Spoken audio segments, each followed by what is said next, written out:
Hello friends, मैं CA Puneet Jain आपका स्वागत करता हूं आपके अपने यूट्यूब चैनल पे। दोस्तों, आज की वीडियो आपके लिए काफ़ी इंपॉर्टेंट है। आज मैं अपनी वीडियो में बताने वाला हूं, आप एक सैलरीड एम्प्लॉई हैं और आपके पास जो है वो शेयर मार्केट से आप एक इनकम अर्न कर रहे हैं, ट्रेडिंग इनकम या फिर कैपिटल गेन इनकम। दोनों के लिए अगर आप इनकम अर्न कर रहे हैं और साथ साथ आप एक सैलरीड पर्सन है, आप गवर्नमेंट एम्प्लॉय भी हो सकते हैं या फिर प्राइवेट एम्प्लॉय भी हो सकते हैं, उन दोनों के लिए ये वीडियो काफ़ी इंपॉर्टेंट है और आपको इसमें काफ़ी अच्छी नॉलेज मिलने वाली है। मैं आपको वो कॉलम्स बताने जा रहा हूँ, ध्यान से सुनिएगा। मैं आपको आईटीआर के अंदर वो कॉलम्स बताने जा रहा हूँ जहाँ पे आपको डाटा फीड करना है। अपनी आईटीआर में वो डाटा फीड करना है जो कि आपने जो भी जिस ब्रोकरेज हाउस से आपने ट्रेडिंग किया है या फिर आपने कैपिटल गेन अर्न किया है, उसकी जो रिपोर्ट्स निकलती हैं वो रिपोर्ट आपके पास होनी जरूरी है। उसके बिना आप जो है फॉर्म फाइल नहीं कर पाएंगे। तो मैं आपको बता दूं कि अगर आपकी 3 हेड में इनकम है, आप एक सैलरीड पर्सन है और इसके अलावा आपने ट्रेडिंग किया है और ट्रेडिंग के साथ साथ आपने थोड़ा कैपिटल गेन भी अर्न किया है, इसमें गेन और लॉस दोनों कवर होंगे। अगर आपने सैलरी अर्न नहीं किया है, मीन्स आप सैलरीड पर्सन नहीं है, आप केवल ट्रेडिंग करते हैं, तो भी आपके लिए ये वीडियो बेनिफिशियल है। ट्रेडर्स के लिए स्पेशली ये वीडियो मैं आज रिकॉर्ड करने जा रहा हूँ। अब मैं आपको बता देता हूँ कि हमें आईटीआर फॉर्म कौन सा लेना है। तो एज ए इंडिविजुअल एसएससी हमें आईटीआर 3 फाइल करना होगा। मैं आपको आईटीआर 3 के अंदर वो हेड्स बताने वाला हूँ जहां से आप जो है जिसकी हेल्प से आप अपनी रिटर्न को फाइल कर पाएंगे। आईटीआर 3, 1, 2, 4 सभी के लिए मैंने अलग अलग वीडियो प्रोवाइड किया, आप मेरे चैनल पर जाकर चेक कर सकते हैं अगर आपकी किसी अदर तरह की भी इनकम होती है। तो यहाँ से हम आईटीआर को ऑनलाइन ही फाइल करेंगे। तो ऑनलाइन फाइल करने का बेनिफिट रहता है कि वो काफ़ी इजीली पोर्टल पर फाइल हो जाती है। अदरवाइज आप पहले ऑफलाइन यूटिलिटी के through JSON file upload generate करेंगे, फिर उसको आपको यहाँ पर अपलोड करना होगा। तो proceed to ITR 3, let's start. इसके अंदर जो है हमें एक चीज़ का ध्यान रखना है, जो डाटा है उसको आपको जो है लाइव सेव करते जाना है। यहाँ पर सबसे इम्पोर्टेंट पॉइंट है, पहले आपको ये चीज देखनी है कि आपको अपनी इनकम के जो हेड्स हैं उसमें से कौन कौन से हेड्स यहाँ पर सेलेक्ट करने हैं। तो बेसिक इन्फॉर्मेशन है, ये तो आपको सेलेक्ट करना ही करना है। दूसरा आता है इनकम। इनकम के अंदर अगर आपकी सैलरी इनकम है, हाउस प्रॉपर्टी की, कैपिटल गेन की, देखिए आईटीआर 3 जो है वो ब्रॉड फॉर्म है, हर तरह की इनकम को ये कवर करता है। तो यहाँ पर आप देख रहे होंगे अलग अलग शेड्यूल्स प्रोवाइड किए गए हैं कि आपकी अगर जो है कैपिटल गेन की इनकम है, specified securities section under section 112A, तो इसके अंदर जो है आपको ये वाला कॉलम सेलेक्ट करना होगा। इसके अलावा अदर सोर्सेज की इनकम आ गई, क्लबिंग की जो इनकम होती है, क्लबिंग के प्रोविजन के रिगार्डिंग स्पेशल रेट से आपकी इनकम टैक्सेबल है तो वो यहाँ पर आएगी। पार्टनरशिप से अगर आपकी इनकम आती है वो एग्जेम्प्ट इनकम, या कोई इसके अलावा अदर इनकम आ रही है आपकी, इंडिया से बाहर से कोई इनकम आ रही है, तो इसके लिए यहाँ पर जो है वो सेलेक्ट का ऑप्शन दिया गया है। तो आप बेसिकली अगर आप सैलरीड एम्प्लॉय हैं तो आप ये सेलेक्ट कर लेंगे, अदरवाइज इसको अनसेलेक्ट कर देंगे। तो सबसे मेन पॉइंट आता है कि आपको यहाँ से सबसे पहले जो यहाँ पर शेड्यूल दिए गए हैं इनको बड़े ध्यान से देखना है कि आपके पर कौन सी चीज़ अप्लाइड हो रही है, कौन सी अप्लाइड नहीं हो रही है। जो फालतू की चीज़ें हैं उनको आप अनसेलेक्ट कर लीजिए, उनका हमें कोई यूज ही नहीं है। जैसे मेरे इस केस में ये वाली चीज़ें यूज नहीं होगी तो मुझे इसका कोई यूज ही नहीं है, तो मैं इसको फालतू में क्यों कैरी करूंगा, क्योंकि जब आप ये नेक्स्ट क्लिक कर देंगे तो ये सारे डिटेल्स जिस पर यहाँ पर क्लिक हुआ है वो वहाँ पर शो करेगा। डेप्रिसिएशन, मैं यहाँ पर डेप्रिसिएशन लेने नहीं जा रहा हूँ तो मैं इन चीज़ों को अनसेलेक्ट कर देता हूँ, तो ये वहाँ पर भी नहीं आएंगी चीज़ें। इसके अलावा जो डिडक्शंस है, डिडक्शंस में नॉर्मली चैप्टर 6 की डिडक्शन है जो हम लेते ही हैं 80C वाली, वो मैं सेलेक्ट रहने देता हूँ। बाकी इसके अलावा कोई आपकी मेडिकल पॉलिसी है तो आप ये सेलेक्ट करेंगे, अदरवाइज आप नहीं करेंगे। इसके लिए जो है सेक्शंस में आपको डिडक्शंस के अलग से चेक करना होगा कि आप किस डिडक्शन के लिए एलिजिबल हैं या किसके लिए आप एलिजिबल नहीं है। अब यहाँ पर आता है शेड्यूल कंपटीशन ऑफ इनकम, ये मैंडेटरी शेड्यूल है, इनको आप अनसेलेक्ट नहीं कर सकते। डिटेल्स ऑफ पेमेंट, टीडीएस और टीसीएस, ये सारे शेड्यूल्स ऐसे हैं जो कि आपको रखने ही रखने हैं। तो बेसिकली जो बेसिक डिटेल्स हैं उनके साथ हम कैरी करेंगे, बाकी जो अननेसेसरी आइटम्स हैं उनको हमने हटा दिया है, जिनका हमारा कोई यूज नहीं है। आप देख सकते हैं यहाँ पर ये भी हमारे स्पेसिफाइड रेट वाला भी जो है कोई रिक्वायर्ड नहीं है हमें, और ये मैंडेटरी फील्ड है तो इसको हमें कैरी करना ही होगा। इसके अलावा जो है यहाँ पर आपसे एक चीज कंफर्म की जाएगी कि आप जो है वो न्यू टैक्स रिजाइम में जाना चाहते हैं या नहीं। अगर आप न्यू टैक्स रिजाइम में जाना चाहते हैं सेक्शन 115 बीएसी के अंदर, तो आपको फॉर्म फाइल करना होगा। उस फॉर्म को फाइल करने के बाद ही आप इस सिलेक्शन ले पाएंगे, क्योंकि यहाँ पर एक्नॉलेजमेंट नंबर उसका डालना होता है। पहले वो फॉर्म फाइल होगा, फिर उसके बाद यहाँ पर ऑटोमेटिकली यहाँ पर रिफ्लेक्ट होगा एक्नॉलेजमेंट नंबर। इसको आपको यहाँ पर कंटिन्यू करना है। इसके अलावा सैलरी के अंदर ये डिडक्शंस हैं, सैलरी के अंदर जो बेसिक डिडक्शन मिलती है सेक्शन 10 में जो एग्जम्प्टेड होती है सैलरी, उसके लिए आप चेक कर लीजिएगा।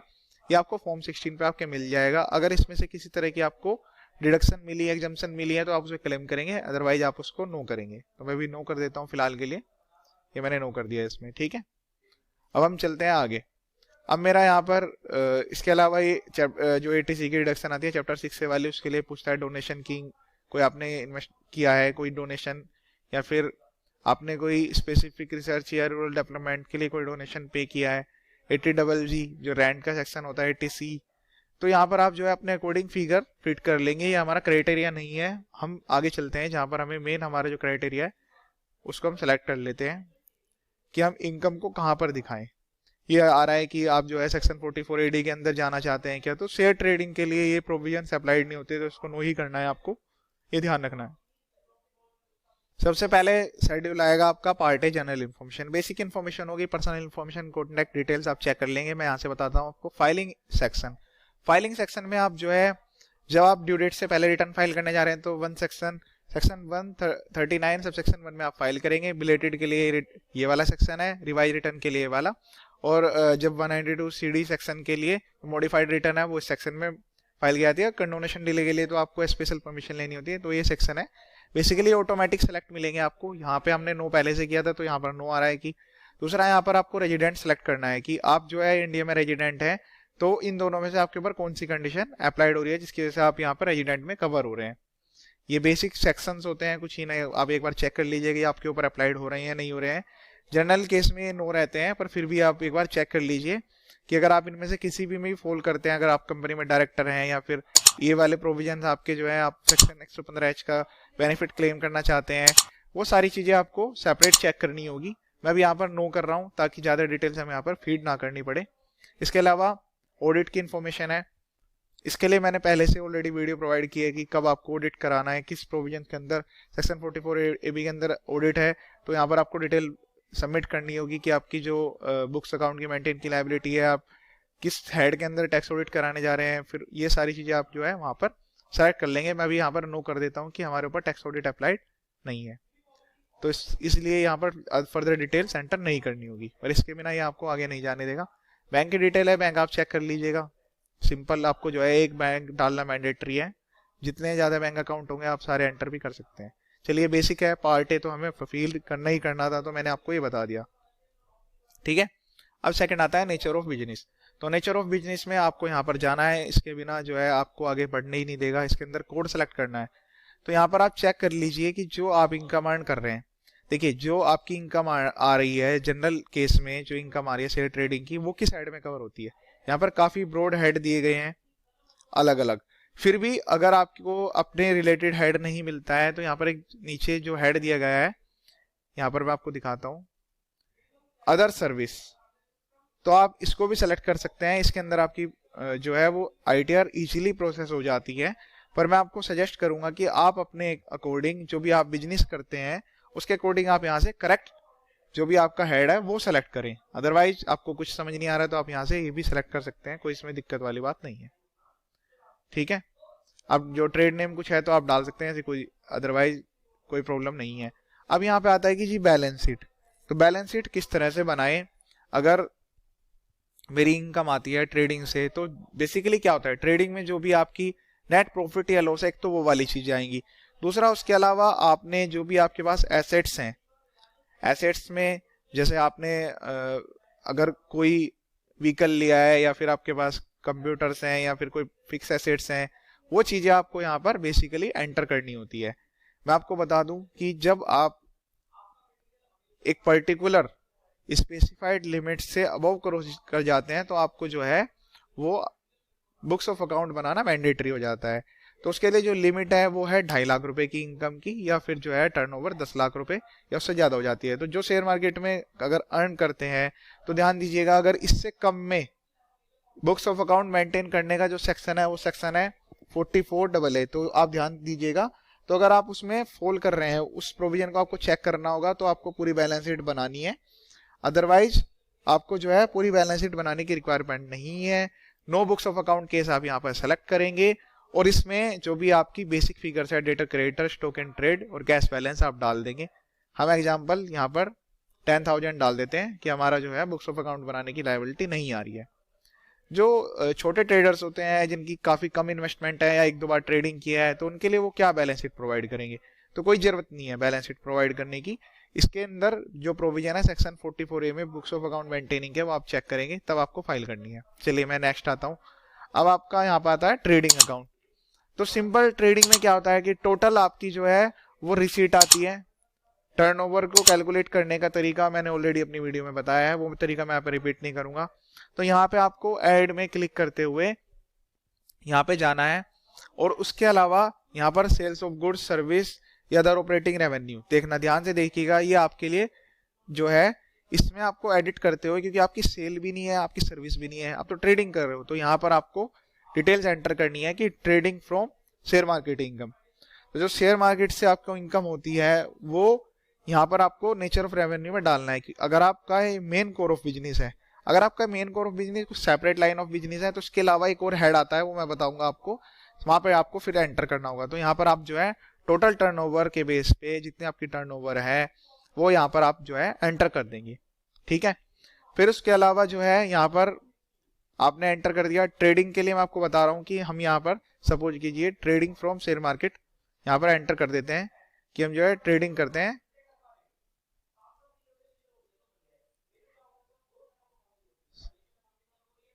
ठीक है। यहाँ पर हमने क्लिक कर लिया शेयर्स में, यहाँ पर ऑटोमेटिकली हमारी इनकम आ जाएगी। ऑटोमेटिकली हमें यहाँ पर जो है इनकम तो एंटर करनी ही करनी होगी, उसके अलावा जो हम एक्सपेंस डालेंगे उसके बाद ऑटोमेटिकली आपकी नेट इनकम आएगी। तो मैं यहाँ पर एग्जांपल के लिए ले लेता हूँ कि जो मेरी टर्नओवर है वो 10 लाख रुपीज है, ठीक है, क्योंकि 10 लाख तक जो है बुक्स ऑफ अकाउंट मेंटेन करने की रिक्वायरमेंट नहीं आती है। अब मैंने यहाँ पर ऐड कर लिया, इससे ऊपर होगा तो फिर आपको proper books of account maintain करने होंगे, ठीक है। अब यहाँ पर हम इसको ऐड कर लेंगे, मेरी शेयर ट्रेडिंग से इनकम है, ठीक है। इसके अलावा और मेरे यहाँ पर कोई भी अदर चीजें जो है वो कंसिडर नहीं होंगी। डायरेक्ट एक्सपेंस भी मेरे इसके लिए यहाँ पर कवर नहीं होंगे, क्योंकि कोई भी शेयर मार्केट इनकम करने के लिए मैंने कोई डायरेक्ट एक्सपेंस नहीं किया होगा। हाँ, कुछ इनडायरेक्ट एक्सपेंस जरूर किए होंगे, जैसे इंटरनेट का खर्चा हो गया, या फिर उसके अलावा आपने जो है कोई रेंट में स्पेस ले लिया, या फिर आप किसी पर्सन को सैलरी दे रहे हैं जो कि आपके ऑफिस को मैनेज करता है, कुछ ऑफिस के एक्सपेंस होते हैं, वो चीजें आप यहाँ पर क्लेम कर सकते हो, ठीक है। अब यहाँ पर मेरी टर्नओवर आ गई, ठीक है, परचेज की। अब मेरे पास जो नेक्स्ट आता है कि P&L के अंदर मैं क्या फीड करूं इस टर्नओवर के अगेंस्ट में, जबकि मैं यहाँ पर एज्यूम कर लेता हूँ कि मेरा जो टोटल ट्रेडिंग से जो गेन हुआ है वो मेरा 50,000 का है। तो उसके अलावा यहाँ पर टोटल टर्नओवर आपकी आ गई, जो कि आप फ्यूचर ऑप्शन से यहाँ पर टर्नओवर लेके आ रहे हैं, ठीक है। उसके अलावा जो है फ्यूचर एंड ऑप्शंस में आप डील कर रहे हैं, स्पेकुलेशन बिजनेस के लिए अलग से यहाँ पर हेड दिया गया है, तो स्पेकुलेशन वाली आपको यहाँ नहीं डालनी है, ध्यान दीजिएगा, स्पेकुलेशन वाली आपको यहाँ पर नहीं डालनी है। और एक चीज और है कि यहाँ पर हम जो है यहाँ पर हमने वैल्यू एंटर की है प्रॉफिट एंड लॉस के अंदर, ठीक है। तो यहाँ पर हमने 10 लाख रुपीज तक कंसीडर कर लिया। मैं आपको थोड़ा ब्रॉड वे में बता देता हूँ कि जब हमें बुक्स ऑफ अकाउंट मेंटेन करने होते हैं तो हमें यहाँ पर फिगर्स फीड करनी होगी। उसके अलावा यहाँ पर डेबिट्स के अंदर जो है वो प्रॉफिट एंड लॉस में जो मैंने 3-4 तरह के खर्चे आपको बताए हैं, या कोई भी हो सकता है आपका अदर एक्सपेंस होगा, वो आप देख लीजिएगा, इनके सबके हेड दिए गए हैं, वो यहाँ पर आपको एंटर करने हैं।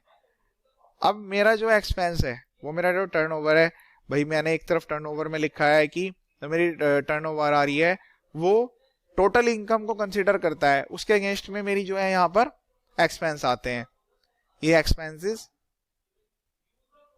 फ्रॉम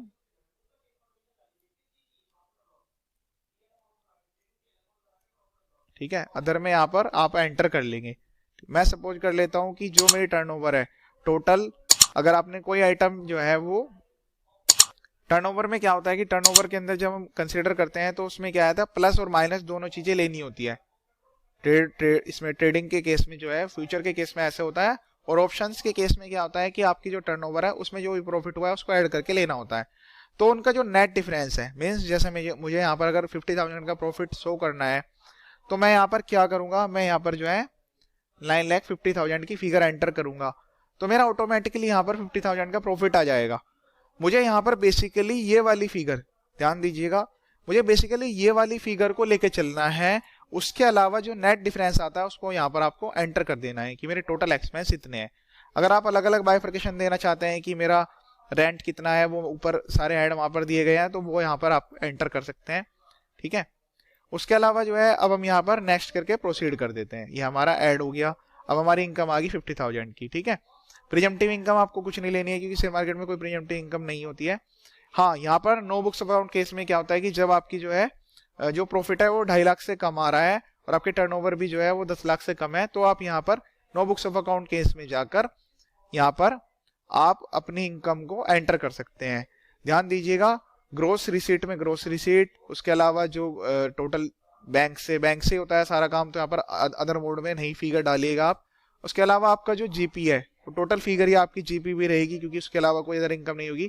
तो यहाँ ध्यान दीजिएगा, टोटल ग्रोस रिसीट की यहाँ पर बात करते हैं। उसके अलावा एक्सपेंस डाल के यहाँ पर फिर वही बैलेंसिंग फिगर है जो नेट प्रॉफिट में आपको यहाँ पर लेके आनी है। ठीक है, इसमें यहाँ पर प्रोफेशन के लिए अलग दिया है, बिजनेस के लिए अलग दिया है और स्पेकुलेटिव एक्टिविटी के लिए अलग दिया है कि जब आप बुक्स ऑफ अकाउंट मेंटेन नहीं कर रहे हैं पर फिर भी वो चाहते हैं कि हमें आप अलग अलग तीनों चीजें बताइए। अगर आप नॉर्मल प्रोविजंस में जाते हैं, बुक्स ऑफ अकाउंट मेंटेन करते हैं, तो टोटल फिगर फिर आपको P&L में ही एंटर करनी है। जब आप बुक्स ऑफ अकाउंट प्रॉपर तरीके से मेंटेन नहीं कर रहे होंगे तब आपको अपनी इनकम को तीनों को अलग अलग करके यहाँ पे दिखाना होगा। तो मैंने ऑलरेडी यहाँ पे ले लिया कि मेरी जो इनकम है वो मैंने proper books of account maintain करते हुए लिया है ताकि मैं आपको पूरे हेड समझा सकूं। इसके अलावा जो मैं आपको बता रहा था कि यहाँ पर कुछ अदर इनकम डालने के लिए भी इन्होंने हेड्स दिए हुए हैं कि अगर मेरी मेन लाइन ऑफ बिजनेस मेरा ये नहीं है तो जो मेरा फर्स्ट मैंने ट्रेडिंग अकाउंट में डाला है जहां पर, तो वहां पर मैं अपना जो मेन बिजनेस है, कोर बिजनेस जो मेरा है, समझ लीजिए मेरी एक फैक्ट्री लगाई हुई है, तो मैं वहां पर वो एंटर करूंगा और फिर शेयर मार्केट से होने वाली इनकम को मैं यहाँ पर एंटर करूंगा। दोनों में मैंने आपको डिफरेंस समझा दिया, अच्छे से ध्यान दीजिएगा। अगर आपका मेन लाइन ऑफ बिजनेस ही आपका ट्रेडिंग करना है तो फिर आपको मेन लाइन ऑफ बिजनेस में वहां पे आपको एंटर करना है, वो आपकी ऑपरेशनल एक्टिविटी होगी। और अगर वो आपकी ऑपरेशनल एक्टिविटी नहीं है, आप एक साइड बाय साइड कुछ शेयर ट्रेडिंग का काम करते हैं, तो फिर आपको यहाँ पर एंटर करना है। बस ये चीज इसमें बताने वाली थी, ये इंपॉर्टेंट थी, मैंने बता दी। ठीक है, अब मैं यहाँ पर बात कर रहा हूँ कि डेबिट्स की। ये भी मैंने आपको बता दिए कि क्या क्या डेबिट्स हो सकते हैं। सारे खर्चे, रेंट का आ गया, पावर फ्यूल का हो गया, थोड़े रिपेयर मेंटेनेंस हो गया, सैलरी आपने स्टाफ को दी है, मतलब एक जस्टिफाइबल एक्सपेंस आप यहाँ पर क्लेम कर सकते हैं, कोई प्रॉब्लम नहीं है। शेयर मार्केट की इनकम अर्न करने के लिए भी आपको एक्सपेंडिचर करने होते हैं, वो आप यहाँ पर क्लेम कर सकते हैं, इसमें कोई प्रॉब्लम नहीं है। आपको कंटिन्यू करना है। ठीक है, सिंपल प्रोविजन से अप्लाइड है, सेव करना है डाटा को। ये हो गई आपकी ट्रेडिंग इनकम। ट्रेडिंग से होने वाली, शेयर मार्केट में ट्रेडिंग करने से होने वाली इनकम के लिए आपकी जो ITR है वो रेडी हो गई। अब कहने का मीन्स है इसमें आपको कौन कौन से शेड्यूल फिल करने हैं। तो एक तो जनरल डिटेल्स आएगी, बिजनेस की डिटेल्स आ गई, आपने कोड दे दिया, बैलेंस शीट आपने फाइल कर दी। ध्यान दीजिएगा, no books of account case में अगर आप जा रहे हैं तो वो लिमिट आपकी क्रॉस ना करें, सेक्शन 44AA जरूर चेक करें। ये अकाउंट बनाने के बाद अब मैं आता हूं कि मेरी जो है ट्रेडिंग के साथ साथ मेरी अब सैलरी की इनकम है। तो सैलरी की इनकम के लिए बिल्कुल सिंपल शेड्यूल है। सैलरी की इनकम में आपको जो आपका फॉर्म 16 है उससे आपको ग्रोस सैलरी यहाँ पर एंटर करनी है। उसके अलावा जो एक्सपेंस आपको मिला है सेक्शन 10 वाले, जो मैंने पीछे भी बताया था, वो ये लेने हैं। और उसके अलावा सेक्शन 16 के अंदर जो डिडक्शन है वो आपको यहाँ पर एंटर करनी है। मैं यहाँ पर एज्यूम कर लेता हूँ मेरी सैलरी से इनकम नहीं है।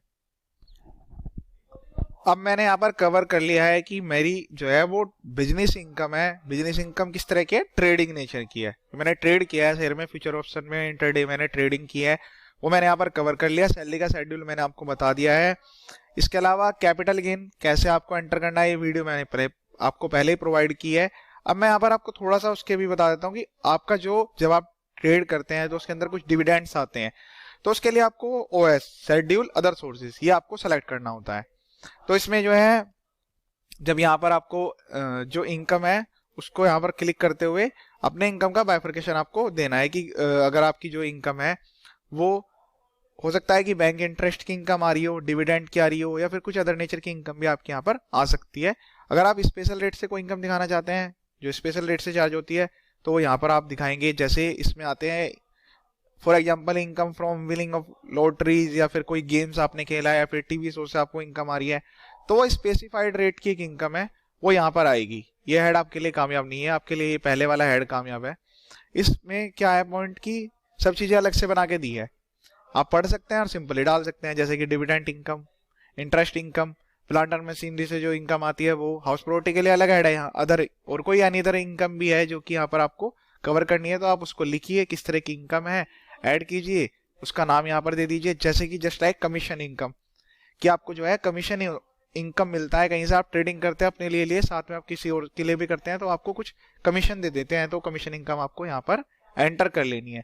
तो ये भी हेड हमने कवर कर लिया, ठीक है। इसके अलावा बस एक सिंपल सा हेड बचा है हाउस प्रॉपर्टी का। अगर आपने हाउस प्रॉपर्टी को रेंट पे दिया है तो वो आपको लेनी है, अदरवाइज उसके लेने की कोई रिक्वायरमेंट नहीं है। बाकी कुछ हेड्स ऐसे हैं जिसके लिए स्पेशल आपको जैसे carry forward of losses, brought forward of losses, तो ये वाली चीजें जो है वो मैंने सेपरेट कवर किया वीडियो में, वो वहाँ पे आप जाकर चेक कर लेना, आपके लिए अप्लाइड नहीं होंगे। चैप्टर 6 का मतलब वही जो आप LIC या फिर जो स्कूल फीस आती है उनकी जो डिडक्शंस लेते हैं वो सारी चीजें यहाँ पर दी गई हैं, तो इस पार्ट में आपको एंटर करनी है। एक इंटरेस्ट के लिए TTTA की है वो यहाँ पर अलग से यहाँ पर प्रोवाइड की गई है, तो डिडक्शंस आप यहाँ पर एंटर करेंगे। मैं अपने केस में अभी एज्यूम कर लेता हूँ कि मेरे पास अभी फिलहाल कोई डिडक्शन नहीं है, तो मैं इसको ऐसे ही प्रोसीड करता हूँ आगे। अब यहाँ पर आगे आपको कुछ देखने की रिक्वायरमेंट नहीं है, ये सारे हेड्स आपके लिए अप्लाइड नहीं होते हैं। आपको अपनी कंप्यूटेशन ऑफ इनकम जाकर यहाँ पर चेक करनी है कितनी कंप्यूटेशन ऑफ इनकम आपकी आ रही है, मीन्स आपने कितनी इनकम दिखाई है। अलग अलग हेड देखिए यहाँ पर पांचों हेड को कवर करता है। सबसे अच्छी बात है कि ITR 3 ब्रॉड है पर लेकिन इसके अंदर सारी चीजें आती हैं, डिडक्शन सब कुछ, पूरी कंप्यूटेशन आपको यहाँ पर अपनी चेक कर लेनी है। ये आपकी नेट टैक्सेबल इनकम आई है 50,000 की, ठीक है। वैसे तो 2.5 लाख तक की इनकम पे कोई टैक्स नहीं लगता, 5 लाख तक में भी टैक्स 87A के तहत जो है उसकी डिडक्शन आपको मिल जाती है, तो ये बोलते हैं कि जनरली कि 5 लाख तक कोई टैक्स नहीं लगता। फिर उसके बाद आपको पार्ट BTT पे आकर यहाँ पर अपना जो है चेक कर लेना है, अलग अलग हेड्स की इनकम को कंफर्म कर देना है, और नेक्स्ट में बस यहाँ पर आप चेक कर लेंगे कोई आपका TDS तो नहीं कटा हुआ। यहाँ पर ये चीज देखनी जरूरी है, कोई TDS आपका कटा तो नहीं है। देखिए इस केस में इनका जो है वो TDS कटा हुआ है, तो ये भी आप क्लेम कर लीजिए, हो सकता है कि आपको उसका भी पूरा रिफंड मिल जाए। तो ये सारी चीजें हैं, ये आपको कंफर्म करनी है। और उसके बाद जो है बस नेक्स्ट स्टेप में तो ITR का वेरिफिकेशन होना बाकी रह गया है। प्रोवाइड कंफर्मेशन प्रोवाइड करेंगे, और जो आपका ये जी थोड़ा टैक्स आ रहा है तो टैक्स होगा, नहीं आ रहा है तो फिर आपका रिफंड बन जाएगा। तो इस तरह से जो है प्रीव्यू पे क्लिक करेंगे तो जो पीछे ITR में जो भी कमी रह गई है वो सारी आपको यहाँ पर शो करेगा। देखिए मैं आपको दिखाता हूँ, कुछ कुछ चीजें ऐसी होती हैं वो रह जाती है ITR में, तो ये सारी चीजें ऑटोमेटिकली वेरीफाई करेगा और फिर आपको एरर देगा कि आपने यहाँ पर ये चीजें जो है वो एंटर नहीं की। ये देखिए वैलिडेशन का प्रोसेस हो रहा है, इसके बाद यहाँ पर एरर्स आएंगी, वो एरर आप जाकर रिमूव कर लीजिए। डिस्क्रिप्शन सारी इन्होंने दे दी है कि TDS में आपने एंटर नहीं करी डाटा को, सारी चीजें वो यहाँ पर ऑटोमेटिकली आपको दिखाएगा, और भी कोई इसके अलावा होंगी तो वो भी आपको शो करेगा। तो दोस्तों मैंने आपको कंप्लीट ITR 3 के अंदर हम अपनी शेयर मार्केट से होने वाली इनकम को किस तरह से शो करें, मैंने पूरा कंप्लीट आपको डिटेल बता दिया है। बैलेंस शीट मैंने पहले ही बता दिया था किस तरह आपको बनानी है। फिर भी कोई कंफ्यूजन आती है, प्रॉब्लम आती है तो आप मुझे मेल कीजिए, ईमेल ID मैं अपने डिस्क्रिप्शन में प्रोवाइड कर दूंगा। वीडियो देखने के लिए thank you so much. Video को ज़्यादा से ज़्यादा शेयर कीजिए ताकि जो है सभी इसका बेनिफिट ले सके।